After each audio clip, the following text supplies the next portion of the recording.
എനിക്കറിയാം, എൻ്റെ പിതാവിൻ്റെ അമ്മ തൊട്ടടുത്തുള്ള ഒരു ജന്മഗൃഹത്തിലെ വീട്ടുജോലിക്കാരിയായിരുന്നു. ആ വീട്ടിലേക്ക് കയറുമ്പോൾ വീട്ടിൽ നിന്ന് പോകുന്നത് ബ്ലൗസ് ഇട്ടുകൊണ്ടാണ്. പക്ഷേ ആ ജന്മഗൃഹത്തിലേക്ക് കയറുമ്പോൾ അവർ ബ്ലൗസ് ഊരി വെച്ച് വേണം ആ ജന്മഗൃഹത്തിൻ്റെ അകത്തെ അടിച്ചുതെളി നടത്താൻ.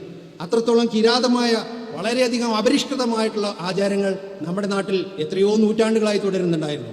ഇങ്ങനെ അനുഭവിക്കുന്ന കീഴാള ജനത അവർക്ക് വഴി നടക്കുന്നതിനും ഭക്ഷണം കഴിക്കുന്നതിനും വസ്ത്രം ധരിക്കുന്നതിനും വിദ്യാഭ്യാസം നേടുന്നതിനും വൃത്തിയുള്ള സാഹചര്യങ്ങൾ ജീവിക്കുന്നതിനും നിവർന്നു നിൽക്കുന്നതിനും അവർക്ക് അഭിമാനമുണ്ടാക്കി കൊടുത്തത്, അവസരമുണ്ടാക്കി കൊടുത്തത് അവർക്ക് ഇസ്ലാം മതത്തിൻ്റെ ഒരു പരിചരണം കിട്ടി തുടങ്ങിയപ്പോഴാണ്. സ്വാഭാവികമായിട്ടും ഇസ്ലാം മതത്തിലേക്ക് കയറി വന്നിട്ടുള്ള ആളുകളും അവരുടെ ബന്ധുക്കളും അതിനെ അനുഭാവപൂർവ്വം നോക്കി കാണുന്ന ഇതര സമുദായത്തിലെ ആളുകളും മമ്പുറം തങ്ങളെ വളരെ ആരാധ്യനായിട്ടുള്ള ഒരു വ്യക്തിയായിട്ടാണ് കണ്ടിരുന്നത്.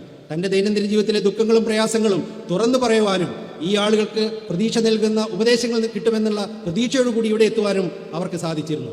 ആ ഘട്ടത്തിലൊക്കെ ഹിന്ദു മുസ്ലിം വ്യത്യാസമില്ലാതെ എൻ്റെ മമ്പുറം തങ്ങളെ എന്ന് വിളിച്ച് നമുക്ക് ഏറ്റവും അസ്വസ്ഥത ഉണ്ടാകുന്ന ഘട്ടത്തിൽ എല്ലാ സമുദായത്തിലും പെട്ട ആളുകൾ പ്രാർത്ഥിക്കുന്നത് ഞാൻ കേട്ടിട്ടുണ്ട്. അത്തരത്തിലുള്ള ഒരു വലിയ പാരസ്പര്യം, ഒരു ഇടപഴകൽ നമ്മുടെ നാട്ടിലുണ്ടായിരുന്നു എന്നത് നമ്മുടെ മുതിർന്ന ആളുകൾക്ക് മുഴുവൻ അറിയാം.